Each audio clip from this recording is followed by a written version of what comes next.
What's up? This is Sideline Stories. I'm Ryan Eddy. I'm Jackson Snow. And today we're going to be talking about the All-Star Game. We're going to be talking about the format, the snubs, who we think's too high, too low, everything you guys are going to need to know about the All-Star Game. First of all, you would not believe the technical difficulties we've had today. Yeah. But we're sorry that the audio isn't going to be up to par. It's going to be similar to last time, but hopefully next time it'll be back to the professional quality. Yeah, the setup's honestly just messing up right now, and we're sorry in advance. Yeah. All right. So first of all, the All-Star format. They've changed it yet again for however many times in the past decade or so. So the new format is there's going to be 4 teams, and it's going to be a mini tournament. So it's going to be 2 games. Sorry, Yeah. It's going to be 2 games. Oh, 3 games. No, 3 games. Oh, yeah. 3 games. Yeah. 3 of the 4 teams are going to be composed of 8 All-Stars, so 24 All-Stars in total. And the last team is going to be the Rising Stars team, who, by the way, who has to compete against another Rising Star team to qualify for the All-Star game. Don't they have like a little tournament too? They and do. Like, Well, the winner of that tournament gets I don't think it's a tournament. I think it's a game. Okay. It's a game against 2 Rising Stars teams, and then for each game, the winner will be the first team to reach or surpass 40 points. So it's going to be shorter games, 3 shorter games, all back to back to back. I'm assuming, and each team's going to have 8 players drafted by their own TNT analysts, who are Charles Barkley, Shaq, and Kenny Smith. So they're all going to have their own team. Then the 4th team is going to be ran by Candace Parker, the WNBA player. And the 4 teams will compete for a prize pool of $1.8 million, with each team on the championship roster getting $125K, on the second place team getting $50K, on the 3rd and 4th place teams, they all get $25K.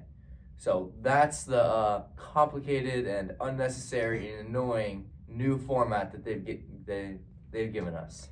So the first thing I want to talk about is, like, why do we need a Rising Stars team? Why can't we just... Well, there's kind of a reason why we can't have a 4th All-Star team. It's because the league has to pay more money. But I really don't think this is the answer to a problem that they have. I think, honestly, an easier way to, have players more involved in the All-Star game is with... You could just pay them, like, let's just say the East team, they win a quarter. They get a prize for winning that quarter. And they could try throughout the whole game with a prize pool of however much amount for every single quarter. So therefore, in the quarter, like every single quarter, they could try. Yeah. Well, this new idea, I just don't think it's gonna work. And one interesting proposal that I have seen on the internet is that the winner of the All-Star game between the East and the West, so back how it used to be, gets home court advantage in the NBA Finals. So it that would be interesting. That is real stakes for your real season, and that, I believe, would motivate the players who believe they have a championship caliber roster to try hard, because their season could be on the line. I think that's on. I don't know. I feel like the All-Star game, that's a good idea, but I feel like it shouldn't have that much like Sway. Yeah, sway. Yeah. And I feel like obviously, this whole format, in my opinion, I think it's not good. If anything, you can have teams of more All-Stars, especially if you're having 3 teams, because people get snubbed every year. I think you can add on All-Stars. But So you want to expand the number of All-Stars? Yeah, because if you're only going to have 2 teams, obviously 24 All-Stars is good. But if you have more, and you're like, balancing them out a little bit, I think you can add more players. Well, I don't know, because I don't want to disrespect the caliber of player you need to be an All-Star. We can't have 32 All-Stars around the league. That's more than 1 All-Star per team on average. So I think All-Star needs to remain significant, and you can't just be throwing out All-Stars like that. It has to be exclusive part. You can't really expand it. That's how I view it. Another question I have is, what team is Wemby going to play for? Because obviously he's an All-Star caliber player, but he's still a second and first-year player. So yeah, I mean, that's weird. Where does the cutoff happen? I'm assuming if he gets the votes to be an All-Star, if he gets the qualifications, he'll be an All-Star, and if not, he's automatically going to be on the Rising Stars team. But if Wemby's on the Rising Stars team, then look out Yeah, because honestly. they can make a run. Yeah, I think too. Like, I don't know. I just don't like this format. I feel like there's a lot of like, I don't know, because there's just a lot of like weirdness to it. I feel like it's just a There little is. bit. It's very overcomplicated. Exactly. Yeah. And the main problem is that they're having difficulty getting the players to try. And fan engagement is at a low for All-Star games and compared to pretty distant now years, but it's been trending down. And that's the difficulty is getting the players to try because it's looking like the Harlem Globetrotters are doing a shoot-around out there. It doesn't even look like a basketball game anymore. And Adam Silver's trying to get another way to get the players to try, but I just don't think it's going to work. We've had money incentives in the past. I don't think money incentives are going to do it because the amount of money that you would need to get these people to try at basketball and to risk getting injured it's just too much. These guys have hundreds of millions of dollars already. Exactly. These are the best players in the NBA, the richest people in the NBA. So I just don't think $100,000 is going to get them to try, really. Like, if I'm being brutally honest. Like, I saw Stephen A. Smith. He said, like, he doesn't think they're all going to try. And as a whole, All-Star Weekend, it just became very bad. Like, dunk contests, everything like that. Like, everything is just trending downward for the All-Star Weekend. And I think, first of all, fan engagement and player engagement, I think, would be along better if you add different things than just the skills challenge, dunk contest, 3-point contest. Like, maybe get like a 1v1 tournament going, something like that. Yeah. Adam Silver, he has expressed that he wants people to, try harder in the All-Star game. And I just don't think in this day and age, which kind of sucks, they don't take it seriously. Like, back then, they used to, like, okay, it's against the best players in the world, you want to make a statement. But I don't think anybody cares anymore. They just care about the playoffs. And they do. Just help. And it's gotten to the point where you can't even get the best players to compete in dunk contest. And first of all, who cares about the skills challenge? I don't know why anyone cares about that. 3-point challenge, I guess, but I've seen Steph Curry make 100 in a row in practice. So at this point, nothing he can do with those 20 shots can surprise me because I already know he's the greatest shooter of all time, and him shooting 20 isn't gonna change my mind. I mean, I think it was pretty cool how last year he shot against Sabrina. Maybe you can get like Clay and Caitlin Clark and Sabrina and like Steph, something like that, something we haven't seen before. Like add something new. Like, I think the 1v1 tournament could be perfect. The 1v1 tournament would be good. Like, cause that's pride, Like, if you lose to a different player in a 1v1, I feel like it just like stands different. But All-Star game format, I feel like, and Howard, I don't know. I just don't really like it because first of all, it's too complicated. Second of all, I don't even think that if fans ask for this, they're really just trying to find a solution to make them try harder. Yeah. And they're not going to try harder, especially when they're playing against sophomores. Yeah. Like, what's the point? Nobody wants to watch them unless Wendy's on the team. Yeah, exactly. And the All-Stars, they're the best players in the game, and then you have first and second year players. Like, I think you should just add a fourth All-Star team, or not even do a tournament at all. I think East and West. I don't think a tournament is the answer because then with that, adding a fourth team, you can't have 6 players on the team. You would have to expand the number of All-Stars. I just don't see the league doing that for money reasons, and also it's like you can't just have everyone be an All-Star. All-Star has to be exclusive. First of all, you're going to mess up the record books with who was an All-Star and who wasn't. There's going to be so many more All-Stars now than before, so I don't think that's possible. Yeah. And like I said with the money, if you guys don't know, there's you can get a bigger contract maximum if you're an All-Star. And additionally, if you make like third-team NBA, second-team NBA, first-team NBA, it all goes up from there. So, I just don't see the NBA expanding the amount of people who can get an extra X amount of $1 million per year because obviously they're going to have to pay for that. Yeah, like, that's kind of like to my, like, a little bit to my point because, like, obviously I know, like, you can't have this many All-Stars, but, like, it plays a factor because the contracts, everything like that. And I think just overall, this whole concept just isn't good because, like, nobody cares. Like, I feel like it's going to be worse now because you're playing against less competition. It's like throwing the whole thing off, and you can't really have 4 teams because you're paying more people. But I feel like the whole thing, like, you could do the same little concept, but like pay for each quarter. Like you don't have to try. Like there's going to be certain people trying throughout the whole game. I just feel like it's a little bit of a different idea, but I feel like it could work out a little bit. You know what I'm saying? Like I don't know. Yeah. I just feel like this day and age doesn't really try in the All-Star game anymore, and you can't really do anything to combat that because, I mean, it's their careers at the end of the day. Like obviously, you want fans to be engaged. Fan viewership is at an all-time low, but I mean, you can't really make these players try. Like, I don't know. Yeah, and like I said, the money incentives isn't gonna do it. Yeah. But it has to be a pride incentive. But how do you tell these players that this is prideful? Like, if you lose this game, that means they took a part of your pride, of your dignity. And to be honest, if they say, I don't care if I lose the All-Star game, what are you going to do? You're going to yell at them? You're going to say, back in the day, like, we used to care. And no, like, it's just not going to work. So I think the 1v1 tournament is a good way to instill pride back into the All-Star weekend.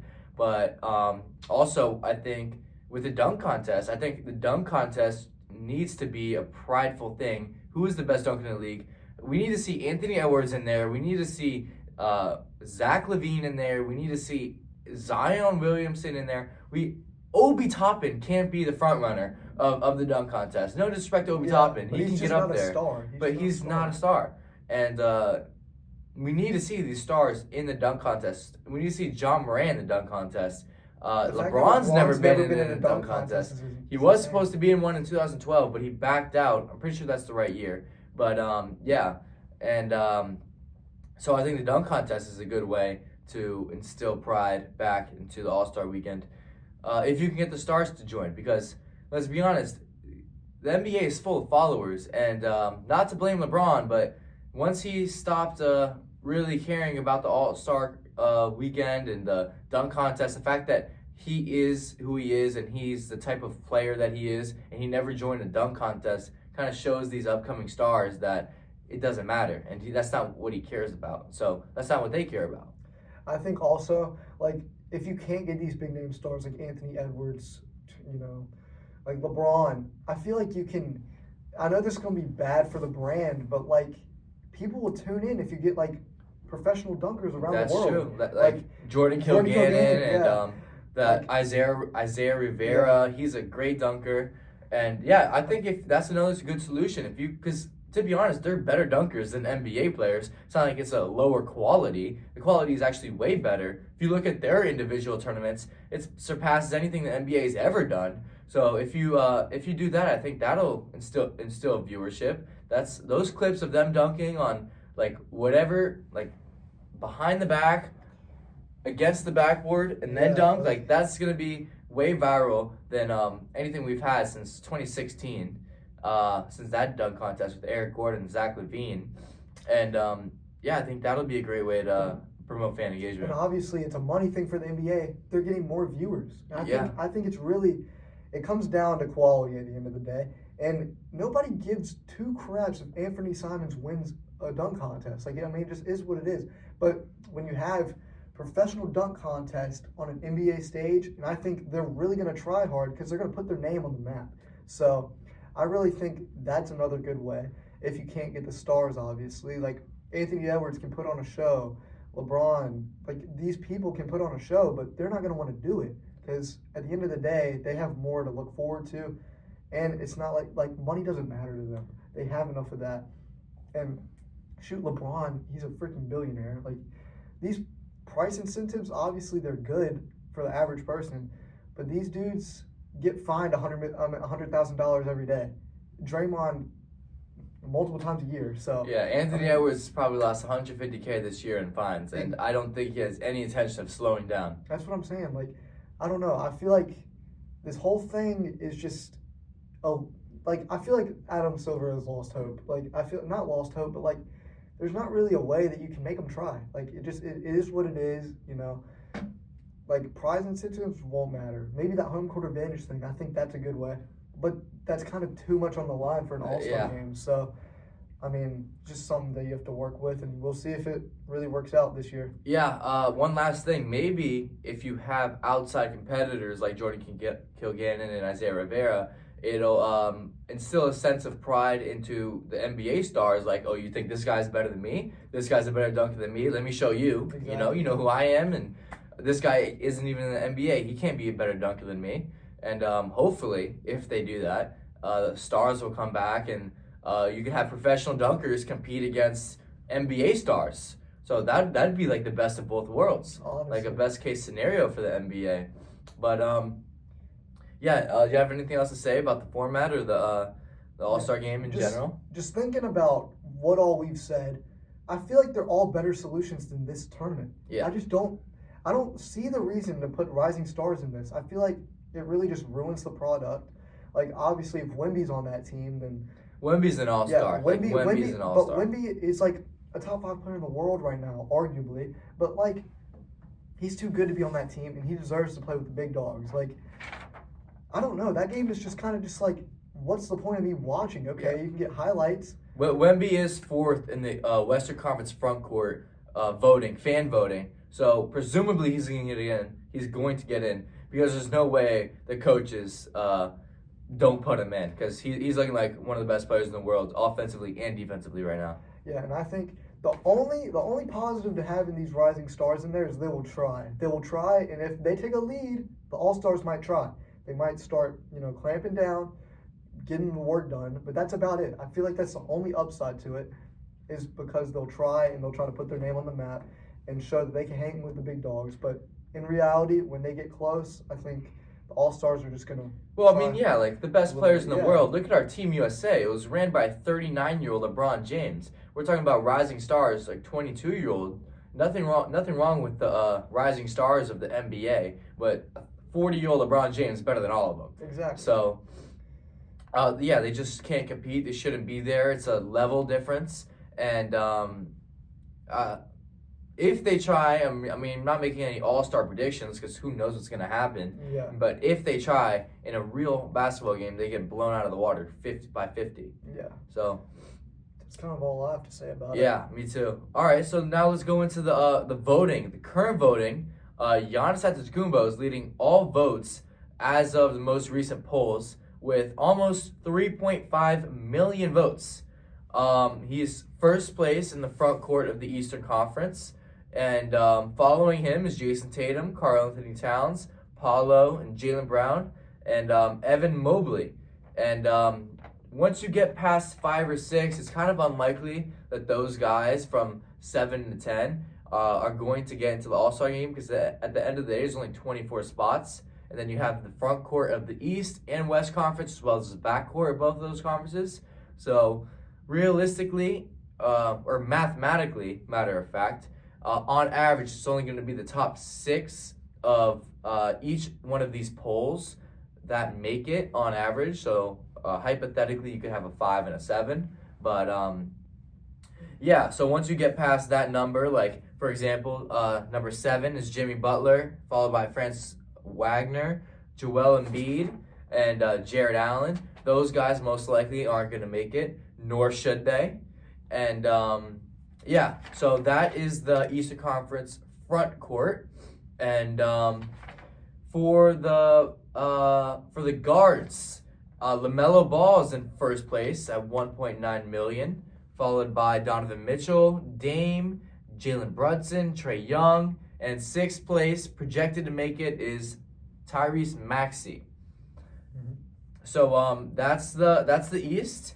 And one thing that is glaringly obvious in my face is that Jordan Poole is above Tyler Hero in fan voting right now by a margin of about 40 or 50,000 votes. Granted, they're 9 and 10, so neither of them are projected to make it right now. But that was just a complete monstrosity to me that the fans would allow Jordan Poole to be voted over Tyler Hero. Hey, just wait till they get to the West. Andrew Wiggins. yeah, it's ridiculous. It's ridiculous. But do you want me to list off the Western Conference? Sure, yeah. Then we can get into our snubs, who's high, who's low. And then for the Western Conference front court, you got Nikola Jokic leading it. And then number 2, LeBron. Number 3, KD. Number 4, Victor Wembanyama. Number 5, Anthony Davis. Number 6, Şengün. Number 7, J-Dub. Number 8, Andrew Wiggins. Number 9, Domantas Sabonis. And number 10, Jaren Jackson. And then for the Western Conference guards, you got Shea leading the way. You got Steph number 2, Luka number 3, Kyrie number 4, Ant number 5, Harden number 6, 7 is Ja, 8 is De'Aaron Fox, 9 is Devin Booker, and 10 is Norman Powell. All right, so let me just start off with the most obvious and ridiculous part of this. Domantas Sabonis should not be number 9. Domantas Sabonis is an all-star. He's the most underrated player in the NBA. The fact that he wasn't last year with all the reserves they had and he still wasn't an all-star is absolutely ridiculous. And I'll call it out too. He should have been in for Cat. Usually when I hear about snubs, it's always this person got snubbed, this person got snubbed, but it's never he should be subbed in for this person. Yeah. And when I talk about snubs, I always like to say this person is ahead of this person, and it shouldn't be this way, because otherwise you're just saying who was on the cusp. But I'm saying specifically, Domantas Sabonis should be in over Cat last year, and he should be in this year again. Domantas Sabonis is currently 9th on the list. He's averaging 21, 14 rebounds and 6 assists, 60% from the field, and 48% from 3. 14 rebounds. I think rebounds is the most underrated stat in the NBA by fans. And the fact that he's averaging 14, he's not on the All-Star game is ridiculous. I mean, all you guys at home, if you don't believe me about how underrated a stat rebounds is, go Google who has 8 or more rebounds per game and look at their salary. It's a direct comparison to who gets paid and who stays in the league. And if they're on a rookie contract, then obviously not going to be paid as much. But look at the second contracts, the people who are averaging at least 8 rebounds a game, which isn't much, by the way. It's 1 rebound every 6 minutes. I just want to say, Warriors fans, y'all love pushing Andrew Wiggins, man. He's averaging 17 points, 4 rebounds, and 2 assists with a team who is like the 10th seed right now. Yeah. First of all, they should only have Steph Curry as an all-star. He needs so much more help than what he has. Andrew Wiggins has been fine. He's not an all-star. And Domantas Sabonis, he's on a whole different level. And so is Jaren Jackson Jr. Jaren Jackson Jr. has been hooping this year too. 22 points, 6 rebounds, and 2 assists on 1.7 blocks and 1.5 steals. And when Ja's been out, he's been stepping up. And he's been playing. I think this has been his best year of his career. I think the fact that they're both below Andrew Wiggins is actually insane. And it's kind of like a mockery of like why we as fans, it's great that we get to vote, but it's reasons like this where in some cases we shouldn't be voting. Yeah, and it's reasons like we almost let Zaza Pachulia in the All-Star game. And Andrew Wiggins started 1 year. Yeah, and the coaches had to take out Zaza Pachulia. So, yeah, it's ridiculous. I mean, I get it. It increases fan engagement. But sometimes the fans are wrong. And pretty much every year is an example of that. And this year, it's no different. And it has to do with the amount of fans each team has. So a team like the Kings aren't going to get as much representation as the Warriors.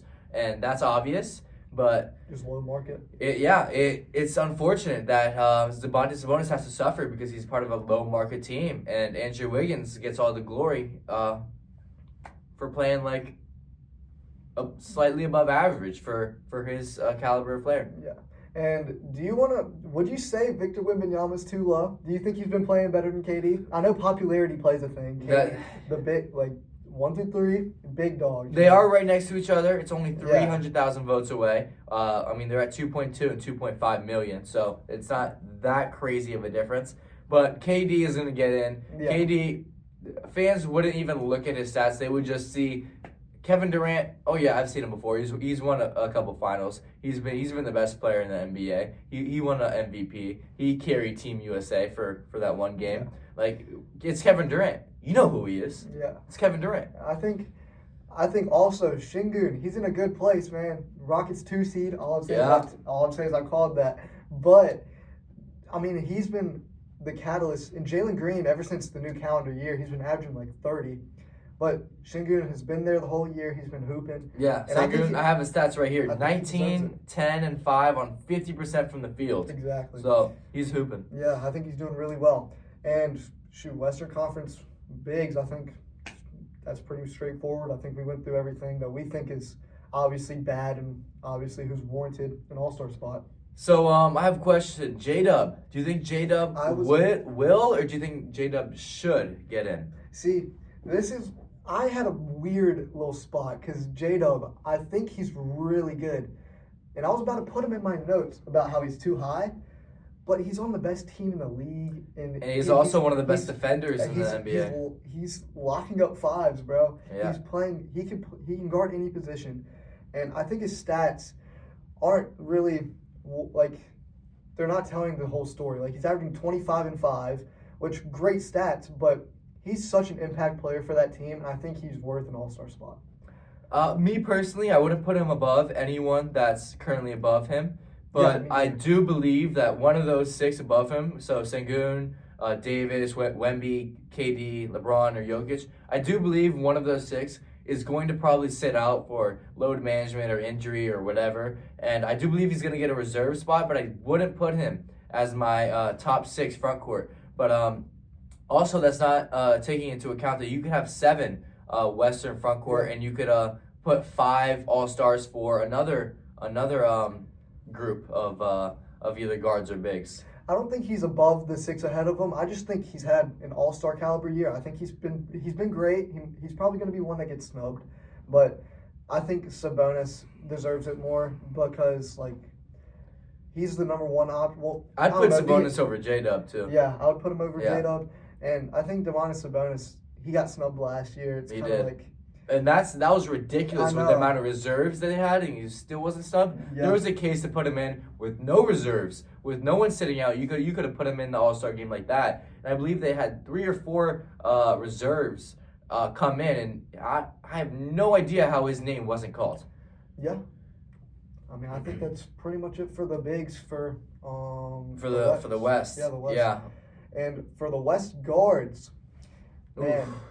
I'm gonna say this: both Clippers guys, y'all been hooping, but y'all are not near the same. Y'all should not be up there. Harden and Norman Powell, great years, but I don't think y'all should be an all-star, especially because James Harden, he's averaging 21, 6, and 8 on 39% from the field. Yeah, 40% from the field and 35 from 3. Yeah. So I mean, I don't think those are all-star caliber numbers, especially in this loaded Western. Not anymore. Maybe 15 years ago, those were all-star numbers, but not anymore.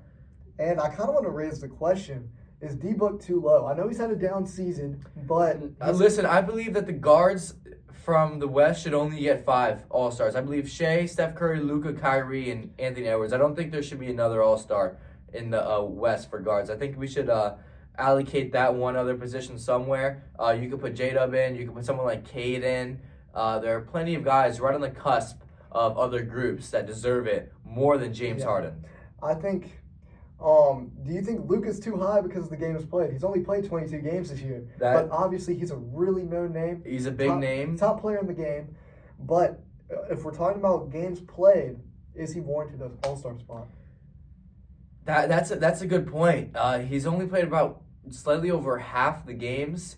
So he's on pace for 40-something games. And as we know, that's below the required amount to earn postseason rewards. And he's actually already disqualified himself for those awards. So he can't win MVP or not that he would be eligible for comeback player of the year or anything, but he's ineligible for those awards. And you know what? I could see him moving down a little bit, but I would still have him in the All-Star game. Yeah. He's too big of a name not to. Yeah. But and too good of a player not to. Just want to put out the question: should he be one because of games played? And Kyrie, I mean, he's been hooping too, but should he be above Anthony Edwards? I don't know. I think Anthony Edwards, his volume to three-point ratio is ridiculous. He's shooting 42% from 3 on 10 attempts? He is shooting a lot, but the Timberwolves in general as a whole, they're not playing well. So I wonder how much of an effect that has on his voting. I'm sure that the coaches are going to put him in the game no matter what. So it's not like he's going to be a snub or anything, because there's no chance of that happening. And you call it, if you want to run that back in a little bit and call it a cold take, if I'm wrong, then go ahead. But I don't think I will be. There's no shot you're wrong, because if they don't have Ant in the All-Star game, he's averaging 26 points, 6 boards, and 4 assists, 42% shooting from 3. Those are all-star numbers. Like, those are also numbers. I don't care how bad your team is right now because it's not his fault. It's the front court's fault who can't space the floor for him. And the front office, Honestly. most importantly. Yeah, but I think D-Book, De'Aaron Fox, he's been really good too. I love De'Aaron Fox, but the Kings are just they're on a little hot streak. But ever since the firing of Mike Brown, they've been winning games. But before that, they were losing. They were not winning that many games. And I think the Eastern Conference guards, they have a lot of depth there, and they have a lot of depth here with the Western Conference.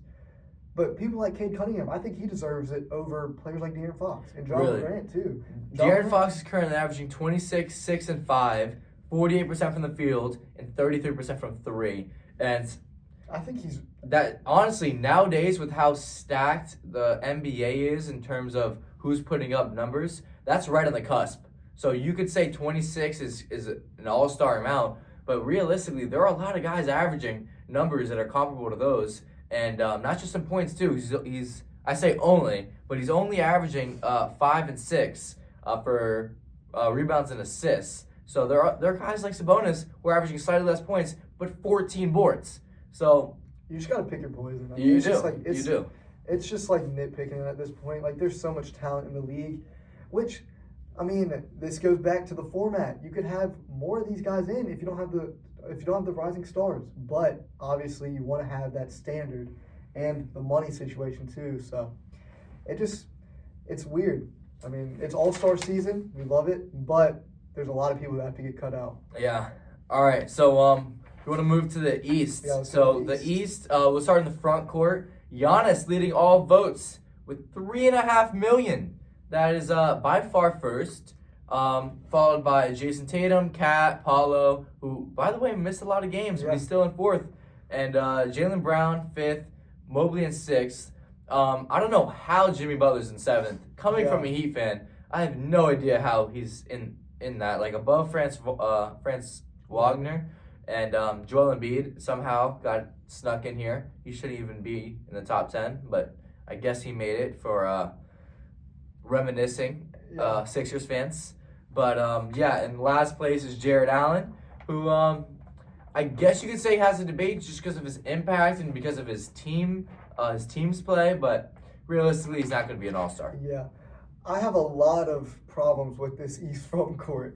So if we're talking about games played, about half of these people in this top 10 are not games played eligible. Like Joel Embiid. Paulo's played. Butler. Yeah, Jimmy Butler. Franz Wagner. Yeah. He's also missed time.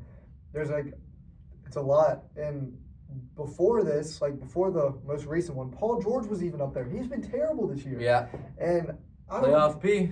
Yeah, I mean. Or podcast P. Yeah, podcast P nowadays. But, I don't know. I don't know who I would put above a lot of these guys, but, a lot of them don't deserve to be in this voting. Yeah, and I wouldn't be mad if you allocated some of their spots to other positions. Exactly, because I think the guards in both conferences are really good. Yeah. And I don't think you really need that much depth at the forward spot because it's positionless basketball. You could play, if you really want to, you could play Luka at the 3. You could play Ant at the 3, something like that. It's positionless basketball. And I think with a lot of these Eastern frontcourt players, they don't have enough games played. Paulo, when he has been on the court, he's been killing. So is Franz Wagner. But people like Jimmy Butler, he's not been hooping like that. No. He hasn't been playing. And the fact that he's over Jimmy Butler, even though they're in different groups, the fact that he's over, not Jimmy Butler, Tyler Hero. The fact that he's over Tyler Hero is ridiculous. I mean, I follow the Heat on Instagram, and the Heat don't even promote Jimmy Butler in the All-Star game. They don't even tell you to go vote for him. But every day you're gonna see vote for Tyler. But they don't even tell you to vote for Jimmy Butler, who's ahead of Tyler. And according to the fan vote, has a better chance. And going back to games played, Embiid has 13 games played. Paulo has 10 games played. Franz, he has 25 games played. And Jimmy Butler has 24 games played. That is not a lot of games compared to a lot of these other guys at different positions. And I think... especially Kat, who, by the way, is getting run into the ground. He's first in all minutes across the league. Last I checked. I know that whole Knicks team is. I know Mikal Bridges, he's getting thrown out there like crazy. Yeah. The whole Knicks team. Oh, Mikal might be first, but I think Kat is top 5. Number 1. But that whole team, like Thibodeau, we're not going to go into this little debate, but he needs to play some more players, man. Yeah. Especially in the regular season. Like, it's all good. But, I don't know. Those are kind of my thoughts on the Eastern Conference front court. I think a lot of them don't deserve to be in this voting because of games played. I have no problem with Giannis, Jason Tatum, Cat, Jaylen Brown, Evan Mobley has been hooping. Yeah. He should be in it. But it really comes down to the games played. It comes down to stats too. Jared Allen doesn't have the stats. Really. Yeah, that's true. And even though he is winning games, he's a big part in it too. But he's just not an all-star. He's averaging 14 and 10. Yeah. And if you want to give people like Sabonis, get him snubbed because of this little format that you have to do, like a certain amount of Eastern Conference bigs to Western Conference bigs, I don't think they deserve it. I think they should.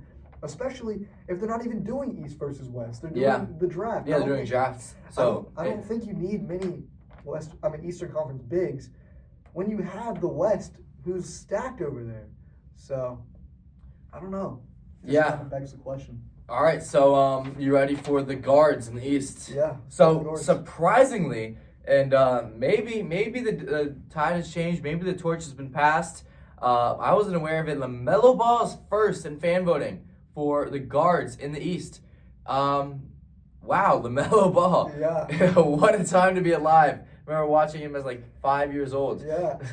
See, I was thinking about putting him on here for too high, but he's probably the most entertaining player in the league right now. Yeah, and if I've ever seen a player more suited for to be in an All-Star game, yeah. And he's averaging 30 points. I mean, he's shooting a crap ton of shots, but he's averaging 30 points. I mean, he's warranted it. I mean, he's on the Hornets. Yeah, I mean, him and Brandon Miller got to get them shots up. But he's for sure eligible to play this All-Star game. I think he's deserving to play in this All-Star game. And I think him, Donovan Mitchell, Damian Lillard, Brunson, and Trae Young. And I would personally pick Cade Cunningham over Maxey just because of the wins, the impact, everything.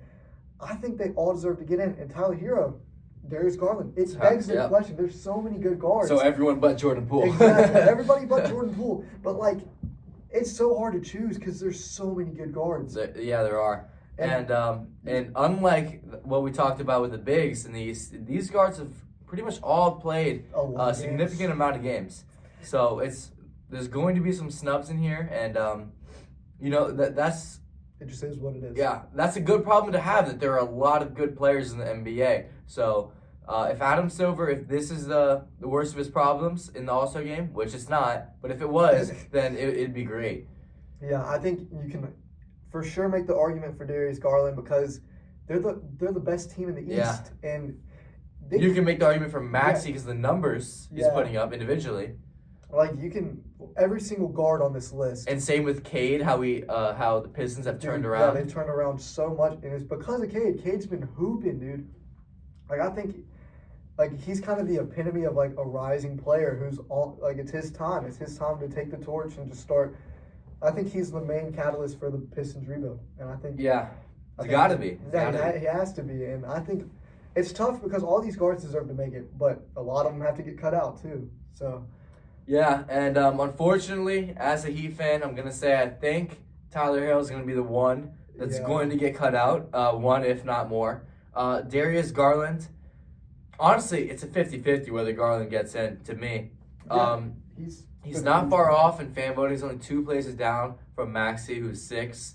And I really do think the coaches are going to put heavy emphasis on the wins that the Cavaliers have. And I think they're going to bump up Garland. And it's tough to say like who they're gonna put him over. Probably Maxey and Cade. Yeah. But I think the top 5 is completely solidified. Trae Young's been hooping. Trae Young, I was about to talk about Trae Young. Trae Young, he's been averaging 23, 3, and 12 assists on 40% from the field and 37% from 3, which is extremely good knowing the types of threes he takes. Yeah. But I think he's averaging the most assists per game or assists total, because he hasn't missed a lot of games either, since John Stockton back in the day. So it's something we haven't seen in a long time. And, I'm not going to make the argument that he's one of the top tier players as the guys ahead of him in general, because of his defense and because of everything like that, shot selection. But the numbers that he's putting up should overrule all of A that. lot of 2020 games. Yeah, they should overrule all of that, and he should be in the All-Star game. And it fits his play style. Like you could say Jalen Brunson's been better, but Trae Young he fits his game. And Yeah, I the think, All-Star game. Like Jalen Brunson is not gonna pull up from half court. Jalen Brunson is gonna use his head like a rhino and shoot like a 30 floaters a game. And I don't want to see that. Nobody wants to see that. Nobody likes watching him play. So unless you're a Knicks fan, which if you're a Knicks fan, then seek help. Trae Young owns you. But that's another point. Yeah. But that just saying all these guards have been phenomenal this year, but some of y'all got to get cut. Yeah. And do we want to predict who's going to be like the starters for 3 of these teams? Oh, so the top 15 players then? Yeah. Well, that's going to be difficult because of the draft. Yeah. Yeah, that is a good point. So it's going to be hard to do, but I don't know. But I don't think there's going to be any change in who's eligible to get in the top 5 or who's reasonable, because if you're the top 15 player in the NBA, you're not really on the cusp to get in. So I think we could do that. Do you want to go in order or just like in all 15? Like who's going to start? We can do who's going to start. I think right. that would be cool. So let's just knock out the easy ones right now. Yeah. All right, so number 1, LeBron's going to start, Jokic is going to start, KD is going to start, Giannis. Shea is going to start, Giannis is going to start, LaMelo is going to start. Yeah. 6. 6, we could talk about Jason Tatum's probably going to make it. Jason Tatum's going to start. 7. You can honestly argue Towns. He's had a great year. Cat. Okay, I agree with that one. Mitchell. Did we say... Gonna go Mitchell? Yep. Did we say Shoot, Victor? I was about to say, yeah, Victor, so that's 10. Steph? 5 more. Steph, 11. Anthony Edwards probably. Anthony Edwards, 12. Luka, 13. Shoot. Now this is where it gets hard. This is where it gets hard. Do we want to give it to AD? I'd say yes. 14. All right. Last one. You know what?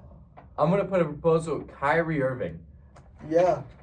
Kyrie. Not saying he's like in the same category. I'd say he's slightly below the rest of those guys we just named. But just the fact that it's an all-star game and that he's the most skilled player in NBA history, I think he's gonna start. Yeah, I mean, you can also make the argument for Damian Lillard or somebody like that. But yeah, because Dame has shown out in all-star games before. Yeah, these are just like little things, like the locks, like LeBrons of the world, all of them. But we'll see who gets these starting spots for the lower all-stars, you could say, like Kyrie. Yeah. But I think that's about it. I think it's pretty good. All right, thank you guys for tuning in. If there's anything we missed or anything you guys want to say, let us know in the comments down below. And all right, have a good day. See y'all.